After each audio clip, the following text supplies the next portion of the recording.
Hello, welcome to this week's episode of Tag Talk. My name is Kiley. This is Haley. And we have a jam-packed episode for you this week. So much has happened in the world of wrestling, in the world of tag team wrestling. So I say we just get straight on into it. Okay, sounds good. So we're recording this on July 23rd. So all the information we have is per today. But yesterday, before SmackDown, we got the news that Vince McMahon retired from WWE, apparently from all positions. Haley, I know how I feel about this. I'm ecstatic. But what were your immediate thoughts? Well, first, I thought his account got hacked. I was like, there is no way this is a real tweet. I had to look like 3 times. I was like, wait. And then it started to settle in, and I was like, I never thought that I would see this day. Like, I thought, and not to, like, sound really morbid, but, like, I thought Vince was gonna, like, die with WWE, like, and that's just how it was gonna go. I never saw this man retiring. Me either, but honestly, I think it's for the best. And a lot of people have been speculating if maybe the investigation is a lot more serious than we thought. I definitely agree with that. But I think him retiring is the best thing for the company. And I'm excited to see where the company goes from here. Stephanie and what is his Nick Khan, not Tony. I almost said Tony. Nick Khan were named. Imagine. Imagine. Could you imagine if Vince McMahon retired and then Tony Khan's like, I bought the company. He buys WWE. I mean, his tweets, he's claiming, you know, he's the longest running wrestling CEO. So. Haley, don't put that out there. Someone will run with it. I'm just joking. Don't take my words with a grain of salt. Like, I'm literally just, yeah. Anyway, before we get in trouble, so a couple hours before we started recording, a Fightful Select report dropped. Subscribe to Fightful Select. Great stuff. But basically, Vince is also out of the creative aspect of the company, and Bruce Pritchard is leading creative. Unclear if it's permanent or temporary, but to me, that says nothing is going to change creatively. Yes. But if you know Bruce isn't in charge of creative in the long term, I think we could see a resurgence of tag team wrestling in the WWE that isn't the Usos. And I think the first step would be belt unification. Mm-hmm. Do you think that's a bold claim of me, or do you think that that's something that could realistically happen? I think it could realistically happen. I think it needs to happen anyway. Mm-hmm. I don't think there's a reason that they should be walking around with 2 sets of belts. So I would. It looks cool. I mean, yeah, but what's yeah. When it's like, for years and years and years, the big thing was that Vince didn't like tag team wrestling. He didn't understand it. He didn't want to push it. And the division really suffered a lot because of that. Like we talked about last week, it's mainly like the Usos and the New Day who have really been the, standard bearers of the tag team division. And now that Vince is out, my first thought was, well, maybe we'll see a little more, something different in the women's division and something different in the tag division, because those are the 2 big divisions that don't receive as much attention or as much appropriate attention as they should. But with Bruce Pritchard there, I don't think so. And the Fightful Select report did say that talent expect fewer rematches, but as far as, stories and things, they don't expect much change. But I think belt unification is definitely something that, Stephanie would push for, and Triple H, Triple H was also reinstated as the executive vice president of talent relations, which is a blessing because he was very good at his job. From all accounts, talent like him. He's approachable. So hopefully it makes the workplace a little happier. I'm all for workers being happy. But as far as creative and the tag team division, I'm not sure how much input Triple H would have with that. I do know he does. If we look back at Black and Gold NXT, I think it's clear that he did place a higher emphasis on tag team wrestling. I don't know, though. So much is up in the air, but my big prediction is that nothing is going to change. I think. Yeah. I feel like everybody was so excited when this happened. They were like, oh, it's a new era of WWE, like a new dawn, like Stephanie stepping in. But to me, like you said, like, even though Vince is gone physically. Yeah. You know, he still has his finger on the pulse. WWE is his baby. You know, he has people appointed that are gonna listen to him still, even though he's not there. So, Mm-hmm. you know, it's Yeah. worked for so long that at this point, like, I just don't see it changing. Yeah, and I do think that Stephanie has been groomed to look at wrestling and look at the company in, through like Vince's eyes. And I think if they did make big changes, it might be a turnoff for advertisers and maybe some of like the dedicated viewers. So if we do see big changes, it'll definitely be over time. And I think the big changes would occur first in the women's division, not the tag division. But speaking of women and tag team wrestling, one of the big talking points people had over Friday night into Saturday was Sasha and Naomi, and whether or not Vince retiring would be an incentive for Sasha and Naomi to return to the WWE to, take back up their role as women's tag champs. Stephanie was a big player in, the women's tag division and the creation of the belts and all that stuff. I've thought a lot about this because it does seem logical that because their gripes were with their booking and their creative, that with him gone, they would come back. But with the Bruce Pritchard stuff and the Stephanie being Vince Jr. stuff, I think Sasha's gone. First off, I should say that. I think she's gone. I don't think she's coming back regardless. Naomi, maybe, simply because her husband's there. Yeah. It's the same thing as Zelina Vega leaving and coming back because her husband's there. What are your thoughts on Sasha and Naomi and whether or not this Vince retirement changes their circumstances? I do think, like you said, that even though Vince is gone, I don't see Sasha coming back. I think she's got so many other things going on, acting wise, and there's so many things outside of WWE wrestling wise that appeal to her that I don't see her going back. But I do see Naomi maybe returning. I feel like at this point, like, she's such like a WWE like diehard kind of in a way that like I can't see her anywhere else, and I don't know. I would love to see her elsewhere. I don't think. Well, even if Sasha and Naomi don't return, do you see a future for the women's tag division now that Vince is gone? And maybe Stephanie's more accepting that Sasha and Naomi are gone, and we're going to see some movement in the division finally, because we haven't had anything since the Sasha Naomi controversy started. I mean, I feel like it's definitely possible. Stephanie has been an advocate for women's wrestling for a very long time. And we started to kind of see waves back in 2017, 2018, or 2016 to 2018. And then it just kind of halted. So I'm hoping that with Vince not there, she'll be able to get a little bit more done. Please. Yeah, it's going to be really interesting because, of course, yeah. Well, it's going to be interesting because Vince was CEO on the business side and he was involved in creative. And I don't know if Stephanie is also going to be involved in creative as, new co-CEO. I don't think Nick Khan is going to be involved in creative. I don't think he cares that much. But it's going to be interesting to see if she wants to assume the Vince role in its entirety. Because not that long ago, she went on, like a leave of absence for family. And she does have 3 young daughters. And, she does have her husband. He's also, he's Triple H. He's active in the company. He's, so integral to WWE. But I wonder if maybe Stephanie will keep hands off creative or if she will entrust other people with that.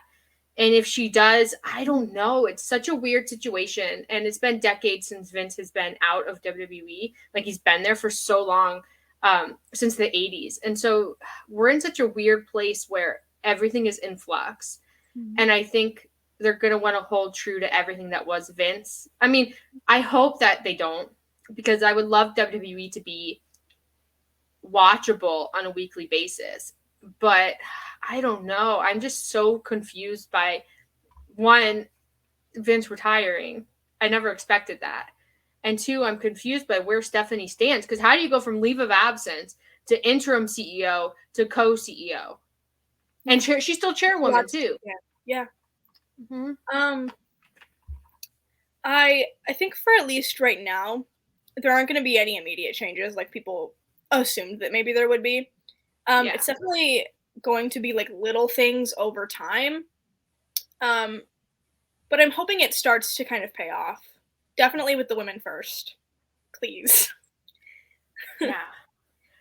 I think, and I have so many thoughts on things that they could do there, but that's not this show, so. Well, and listen, I definitely think with Vince being gone, I think WWE looks a lot more attractive as an option for a lot of free agents and maybe a lot of the women who were released over the last couple of years. I think coming back is a better option for them. I don't think we've heard the last of the Vince news, and I think I think more people are going to be gone from the company in the coming months. Not necessarily tied with the investigation, but just because they're Vince guys or, WWE lifers or what have you. But I don't know. I can't help but feel like the future's bright for WWE without him. And I know people are going to get mad at me for that. But listen, he's 77 years old. Yeah. The investigation aside, that man did not have the same taste in wrestling as people my age, people in their 20s, the Target demo. He's very out of touch. He's very out of touch. So this can only be good, especially if we get new people in creative. Whether we'll get new people in creative, I don't know. But Sasha and Naomi, I say they're still gone. That's my prediction. I think there's too much going on outside of WWE that is a lot less controversial, a lot more fulfilling. Not just AEW, but Japan too. I don't know. I just feel like even with Vince gone, I don't think that they're going back. That's my conclusion. Yeah, I feel the exact same. I echo your statements. So, I have a little bit of a surprise. I made last week we were talking about the Hug Bucks, and I put up a little banner on the bottom, and I thought, you know what, maybe I need to make like a little thing, because every week it seems like we get a little bit of Hug Bucks lore added to our story. So.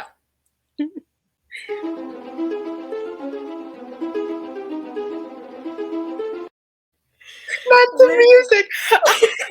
She sent this to me, and she sent me a video, but like I didn't know that there was like music to this. Like, I added the music after. I was like, this needs something because it's just going to be silence. Oh my God. And I originally had just like a professional picture of them when they were in Ring of Honor, and I was like, no, you know what? I need to bring up the red lines. Yes, the ruler pick. The ruler pick. Listen. Okay. If you don't follow us on Twitter, by the way, go follow us on Twitter. Yes. But we had tweeted that we were texting about the Hung Bucks because we're very interested in the story. And this scene, maybe I should play it again so people can see it. But basically, at the end of Being the Elite, which the timeline's a little weird, but trust me, Being the Elite happened this week, but the scene in Being the Elite happened the week before. Yeah. So Being the Elite is a week behind. Yeah. Okay, so basically the Young Bucks left their triple tag. They lost the titles. They're sad, blah, blah, blah. And they're walking to the back, and Matt Jackson looks, and he sees Hangman Page, who's in his Young Bucks getup. And Matt Jackson's like trying not to look because behind him is Nick Jackson, who then looks at Matt Jackson and then looks to see what he's looking at and sees Hangman Page. So now Nick is in the know. The plot thickens. The conspiracy is really rolling here. We were in our text messages because I was like, listen, he was looking at him out of his peripheral, and I know he was. And Nick was there, and he looked back at him like this, like trying to like see if Nick was watching, and then he looked at Hangman, and I was like, no, he did. And we got like a ruler out and everything. It was a lot of math. My goal was proving whether Matt Jackson's line of sight matched up with Hangman Page, and it did. Mm-hmm. It did. Listen, the Hung Buck story, and now we did this whole thing on last week's episode about the Hung Bucks. Yeah. And then literally, like, the next day, it's like, can you make us coming back? Thanks, Kenny. And we ruined it.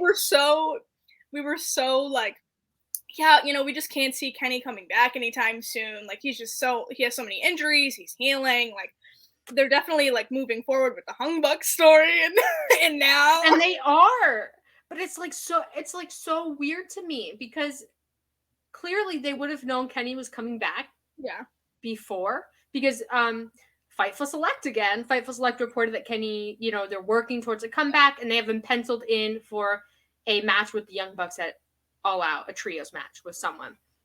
And I would think that if that news linked to Fightful Select, they would have known that Kenny was maybe coming back a long time ago, that they were working there, just the nature of healthcare and like physical rehab.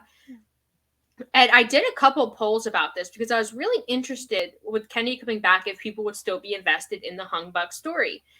And it was about 50-50. I asked whether people, if we had trios titles, if they would want the Hung Bucks or the OG Elite. And it was about 50-50. Mm-hmm. And that's crazy to me. That it wasn't more OG Elite, yay for Kenny Omega's return. People are still into Hangman. And they are still into his story coming back to the Elite. And I don't think AEW is just going to drop that story because Kenny Omega is coming back.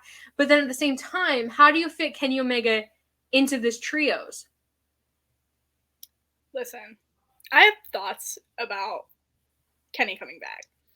So I'm listening. And I know we kind of like touched on this in our texts, but I was like, he's definitely going to come back on BT. Like, that's going to be a thing. Like, I'm ready. But I'm like, how is this going to happen?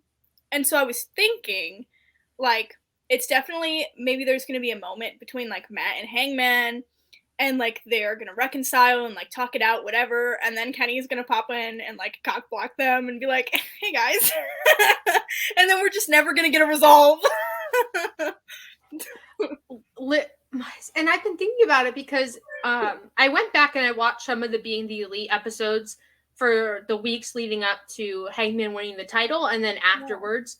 Yeah. And it just feels like Kenny was in a place where he realized none of it was as important as like his friends. And I think Hangman's in that same place now through his segments with the Dark Order. And I don't know, if you're going to do trios, I think you have to do the Hung Bucks. Mm-hmm. But the trios would afford Kenny Omega the opportunity to not work as hard physically. And I think that's going to be enticing for them. But also, if you have the OG Elite as your trios, if they're going towards trios titles anytime soon, then you can't work Hangman in there. Because I'm just leaving. I don't know again. Yeah, I just no pun intended. The Hangman. Oh my god. We got to tweet that. Anyway, I think the ultimate like story of Hangman coming back to the Elite is him and Matt Jackson working it out, because their feud was always, when it was, Hangman and Kenny and the Young Bucks, it was always Hangman and Matt who were really butting heads, and Nick and Kenny were trying to keep it civil. Like, if you go back and watch the Revolution match from Revolution 2021. And I think that's the ultimate reconciliation, and what better way to reconcile than Matt Jackson to be like, hey, will you come do this trios tournament with us? Yeah. Like, you could reunite the OG Elite and you could have them do their all-out match with whoever it's going to be. And then all you would have to do is have Kenny like sit down with the Bucks and Matt Jackson be like, look, like, you're our number one, you're our best friend, blah, blah, blah. But I feel like we need to do this with Hangman. And then you could do that. Like, Kenny coming back is great, but I think the bigger story is Kenny Adam and the Young Bucks and Adam Cole and the Young Bucks and Adam Page doing a trios. That's my prediction. No, I agree. I think as much as I love the Elite and I am excited for Kenny to be back, I think the greater story is the Hung Bucks. I think it is. And if Kenny does come back, because it's not confirmed, of course, AEW isn't going to say anything. He's just going to like come and surprise return or something like that. I think there's a lot of interesting ways you could do it. I think we'll definitely get great BTE content with Adam Page being like, well, how can I possibly come back to the, the Elite now that Kenny's back? I'm still hung up on the Young Bucks FTR and why that isn't happening. Like, the AEW tag division is just in such a weird spot. Like, Santana and Ortiz are done. Santana's out with injury, all the best to him. Now we have Jurassic Express seemingly back together. Yeah, what the heck is that about? I don't know. And listen, I'm so mad. I did a poll. I did another poll, and I said, what do you like more, evil Luchasaurus or nice Luchasaurus? And it was 88% evil Luchasaurus. He was so much better. It's just more compelling and interesting. Like, yeah, and I had tweeted, so Kane-esque. Like, I loved it. It was so good. And I had tweeted, before he, sided again with Jungle Boy, had tweeted, like, when Lance Archer comes back from Japan, he's currently in the G1, tearing it up. But when he comes back from Japan, you can stick him with Luchasaurus and Christian, and you have another trio. And what a trio that would be. Christian, Luchasaurus, and Lance Archer, gold. But no, apparently we need more Jurassic Express. And I'm not a hater. I think Jurassic Express, I think they're a good team, but, like, they're so stale. Yeah, and I thought Jungle Boy was getting, like, a singles push, like, getting ready to just, like, go out on his own, and, but... Yeah. Like, he's just gonna feud with Christian now with Luchasaurus. Like, wouldn't the feud be more interesting if Luchasaurus was on Christian's side? Yes. So unless Christian is, like, gonna get someone else, like, what are we doing here? It seems like they took a feud that should have been, like, 6 months long, which I would have loved for it to be that long, and they said, okay, let's skip to the end, where Luchasaurus and Jungle Boy reunite, and then we get, Jungle Boy winning. It's like when you read, like, the last page of a book first. Yes. Before you, like, read the rest of the book, and so you know what happens. Like, that's literally... That's what it seems like. Yes. Like, Luchasaurus and Jungle Boy reuniting should have been at the end of the story. Like, that should have been your feel-good moment at the end. But now, like, that's the thing that kicks off the feud, basically. Tony. Listen, Tony, we need to have a chat, because that is not it.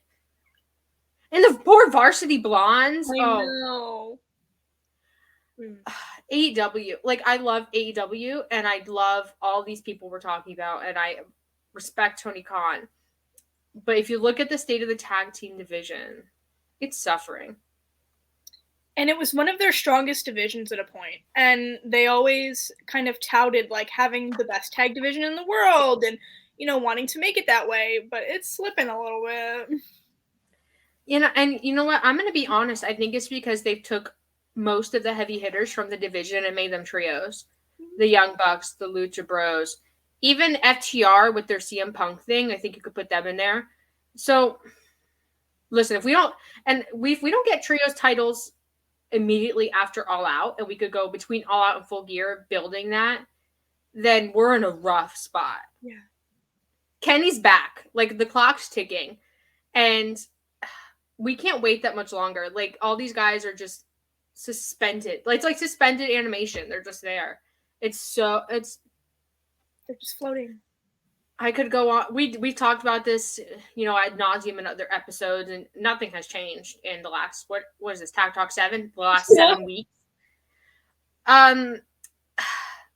But yeah, the Hung Bucks, I think that's the bigger story. I think BTE is getting really interesting, and I think the dynamic between Matt and Nick, and Matt wanting this and Nick being angry and confused, I think that is so good. It's such an interesting dynamic. I think the Young Bucks have always been super great about, not presenting themselves as brothers united in everything, but as, like, legitimate, a sibling relationship. I'm so excited for when Kenny comes back to see how he feels about all of this, to see what he wants to do, like, with his career. I'm just so invested in the Elite. Me too. It's so good. So, that being said, we have a lot more to get through. We're at 25 minutes. We have so much tag team wrestling going on this weekend. So, do you want to get into the Bussy match? I do. Because I know you're super excited about this. I am. So it's at the People versus GCW, right? That's the name of the show? Yeah. Next weekend, yeah. Yes. So the match is Bussy versus SGC versus Los Macizos. Listen, I am so ready for this match. I think it's going to be so good. There's different style clash. Like Bussy is a little bit more like flamboyant.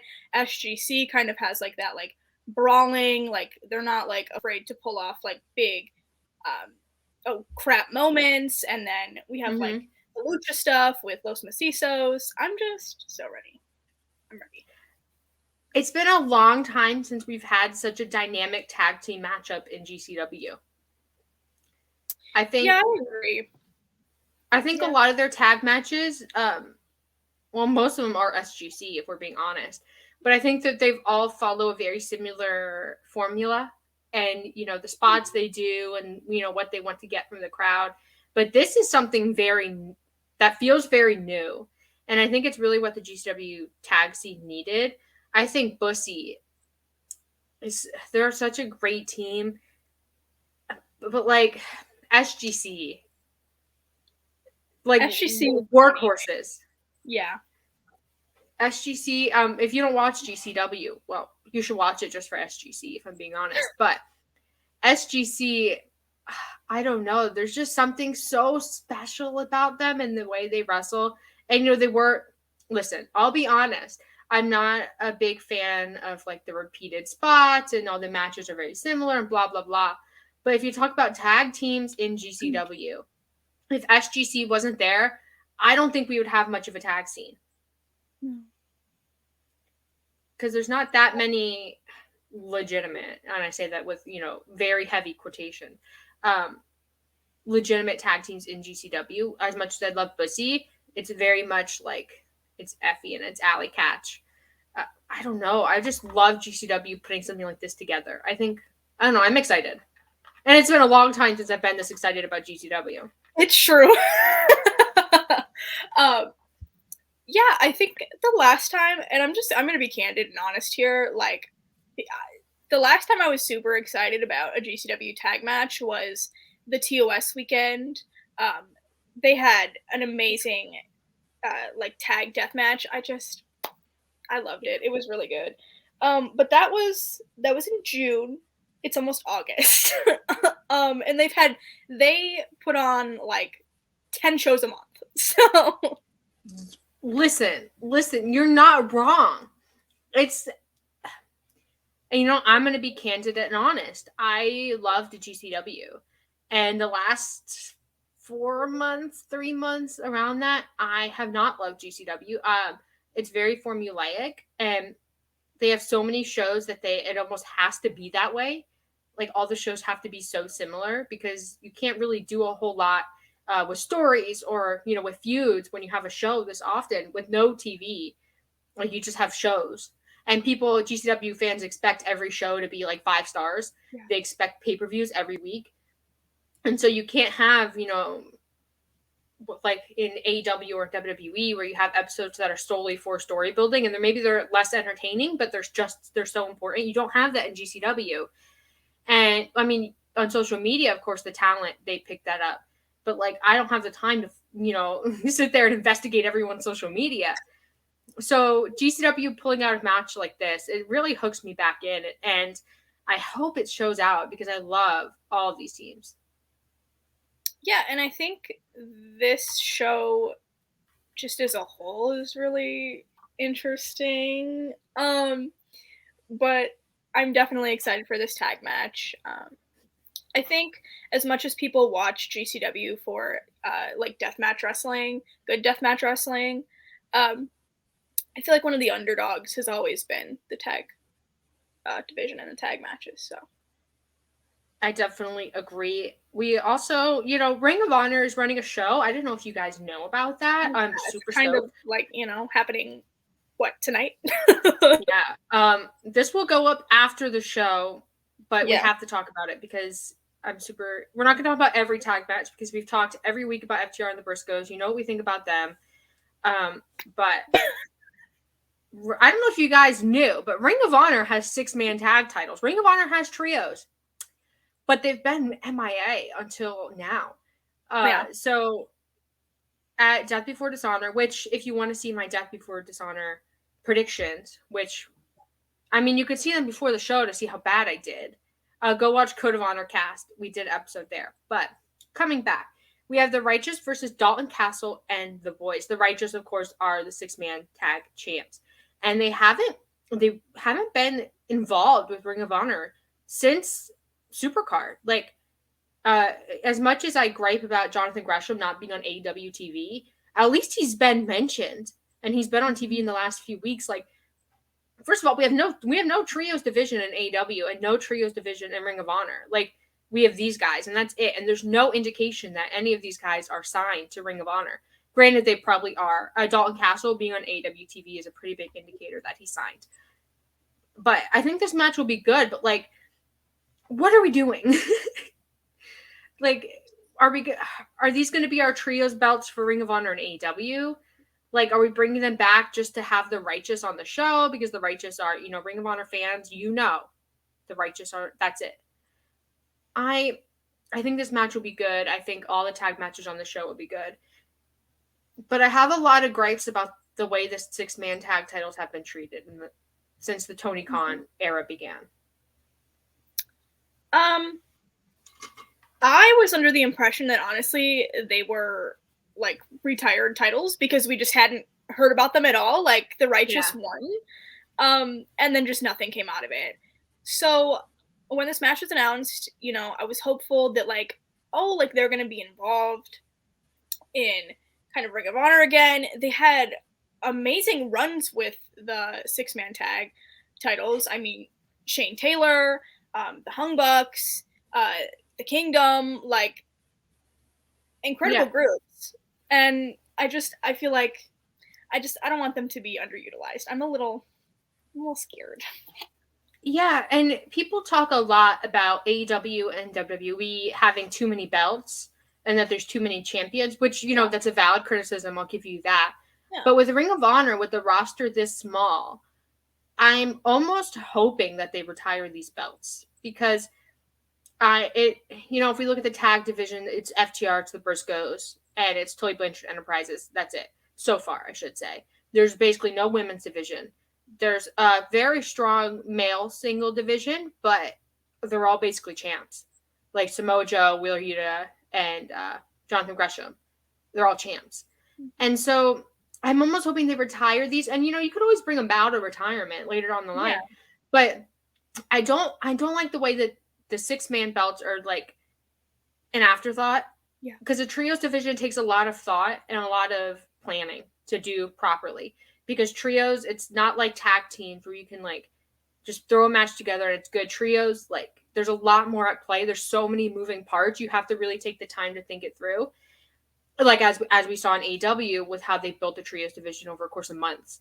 And we don't have that in Ring of Honor. And there's not that many trios who are available on the indies. You could put some together, of course. No one's saying you can't. But it's like, I think we need to simplify Ring of Honor. And I think simplifying Ring of Honor means simplifying our approach to all the titles. And I think that starts with the 6-man belts, unfortunately. Yeah, I'm a little... I feel like my apprehension comes from, like you mentioned, is it going to be like a Ring of Honor AEW kind of like combined title situation? And I'm scared of that. As much as I don't mind like having AEW stars come in and do stuff with Ring of Honor, like I want Ring of Honor to be its own thing as much as possible. I wouldn't see a reason to, Yeah. No, I definitely see what you're saying. And because we've lived for like the entire summer in this shared Ring of Honor AEW universe, and in some ways it's been prosperous, like with Wheeler Yuta and Daniel Garcia. I think that story is incredible. I think it's a great success of integrating these two promotions. But then you also have Jay Lethal and Samoa Joe, which in my opinion has been, an objective failure of a story. I don't think there's a lot of interest there. There's a lot of interest in Samoa Joe. Yeah. But there's little to no interest in this feud. And so I think finding the formula that works for how we're going to have sister promotions that, they exist in the same universe, but they're not the same company. I think we've been towing that line, and I don't want to see shared belts across the promotion, unless it's like Wheeler Yuta as the pure champion, being in AEW as the Ring of Honor pure champion.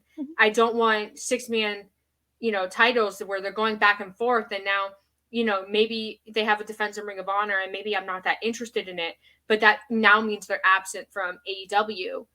And I'm not a big fan of that. And there's no doubt in my mind that they could do Ring of Honor trios, AEW trios, completely distinct from one another, but that would wrap up a lot of talent. Yeah. And AEW does have a bloated roster. But then on the flip side, it's like, do I want Ring of Honor to be the overflow for AEW? Yeah. So it's just too much. Tony Khan is trying to do too much with too little with Ring of Honor.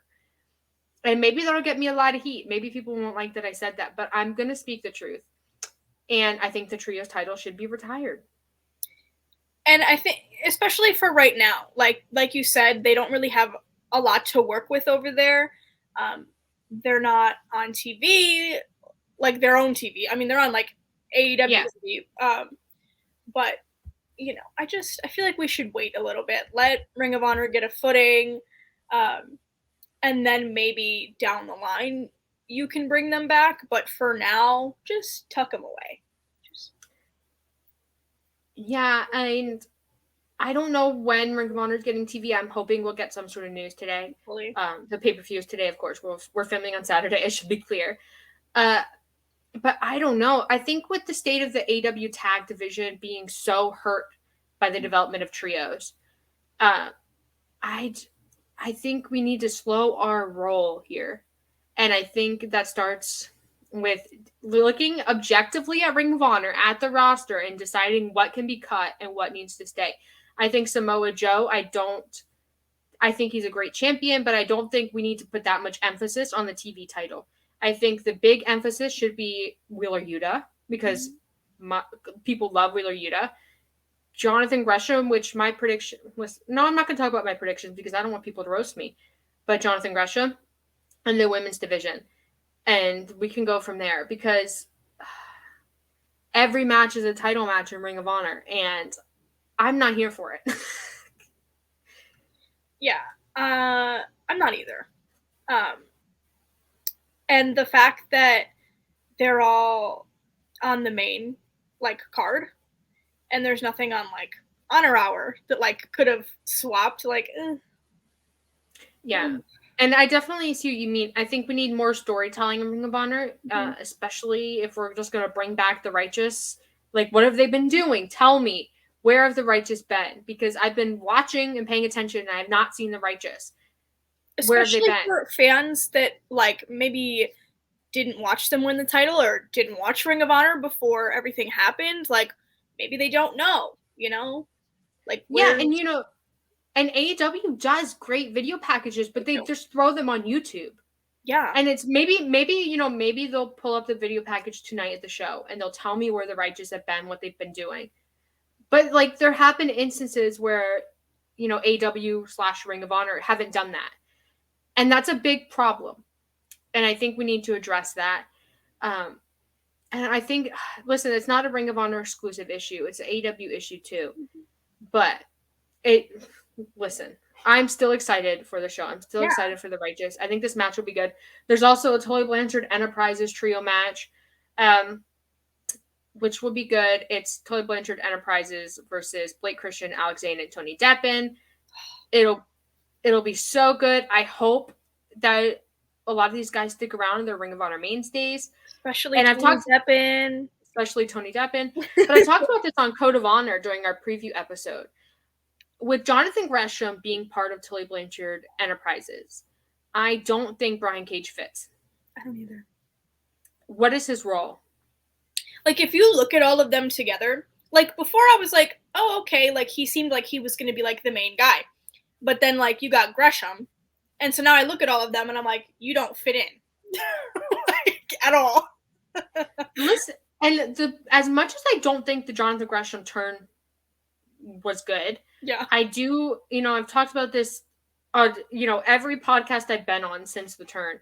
Jonathan Gresham needs a soft reset. Jonathan Gresham as a heel with Tully Blanchard doesn't work, especially as world champion. He needs to be a baby face, and that's how you get fans to relate to him. But swinging it back to Brian Cage, what's the story here? Is Brian Cage just A-okay with Tully, being like, you're my big heavy, but also I'm bringing in the world champion into my group. And but now you're in the same group as the world champion, so, like, you're not allowed. Like, how is Brian Cage going to ever challenge for the title if Jonathan Gresham is there? Yeah. I don't know. I don't like this story. I don't like a lot of what we're doing with tag teams and trios and Ring of Honor, with the exception of FTR and the Briscoes. But I think you could argue that isn't even a Ring of Honor story, because it hasn't. All of the build to that has been on social media, mainly Dax and Jay. But I think at the end of the day, boy, is Ring of Honor in a rough spot. In a lot of ways, it's good. And I don't want people to think I'm, hating on Ring of Honor. In a lot of ways, Ring of Honor. Or that we think it's gonna go under. We don't think that. I fully trust that Ring of Honor is going to be a success. I just think we need to be realistic about, since Supercard and that great show, the trajectory of Ring of Honor, and it's been down, and people are losing interest because all we see is Samoa Joe and Jay Lethal. That's all I'm saying. Mm-hmm. That being said, Tully Blanchard Enterprises is cool. Khan is cool. We love Khan. I love Khan so much. He's such a talented dude. But I think Tony Khan, oh no, Khan K-A-U-N is cool. Tony Khan. We've been talking about way too many Khans today.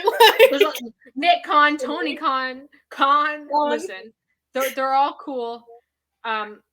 Fingers crossed that we get a lot of great tag team wrestling from WWE and AEW ROH in the future. I think we're really at a precipice here of what AEW tag team and trios is going to sink or swim in the next 2 months, I would say. And listen, Hung Bucks. I want to play my Hung Bucks thing again, but I'm not going to. I'm going to refrain. Do you have any closing thoughts for this week's Tag Talk? It could be about anything. I mean, just God bless the Hung Bucks, I'm going to steal your thing. I'm going to steal it. Listen, you cannot steal it. That is my thing. God bless FTR and F the Young Bucks. That's all I have to say. Listen, Vince McMahon being gone, I'm ecstatic. I said, you can hate me for that if you want, but I think it's good for the company. I think it's good for wrestling. I think it's good for women. That's it. Do you want to do your plugs first? And then I'll do mine. Sure. As always, you guys can follow me on Twitter right there. And I actually have another plug this week. Kiley and I, at the time of recording, it's tonight, but I'm sure you guys will be able to go back and watch it. We are doing a 24-hour live stream with Love Wrestling. They asked us to be part of it. They're raising funds for the National Network of Abortion Funds. Yeah. And we are doing a little live interview with Astrid. Go follow Astrid. We love her. And check out Astrid Speaks. And that's my plug. You can follow me on Twitter at @Fuller_Kiley. I post all the projects I'm doing there. You can see me here every Sunday at 5 for Tag Talk. Also, go to my Twitter. I'm back on my poll grind. I'm doing lots of polls. Listen, I love to know what you guys think, because I feel like sometimes we get in this little bubble where I'm so focused on making Tag Talk that I failed, and like my own opinions, that I failed to incorporate you guys and what you think of tag team wrestling. And I love to be able to bring that up, because I think it's good to have so many viewpoints on something like Luchasaurus. Mm-hmm. You can see me every Monday at 3 on the Code of Honor podcast, where we talk all things Ring of Honor. I just mentioned we did our Death Before Dishonor preview show, which we did it before there were a lot of match announcements. But if you want the 5 big title matches, we talked about all of them. We fantasy booked them. It was great. I have so many ideas, and fingers crossed they come true. We are also going to be doing a live review of Death Before Dishonor on Monday. I'm not sure on the time. There's a lot in the air. It's Kyle's birthday weekend, his anniversary weekend. There's so many moving parts here, but follow me on Twitter for that. Subscribe to Fightful Overbooked. Like this video. Comment below. Let us know what you think about anything that we've talked about. And go check out all the other shows on Fightful Overbooked. There's so much good content here. Did I hit all the points? I think I hit all the points. You did. I think I did. Okay. So, God bless FTR. F the Young Bucks. See you.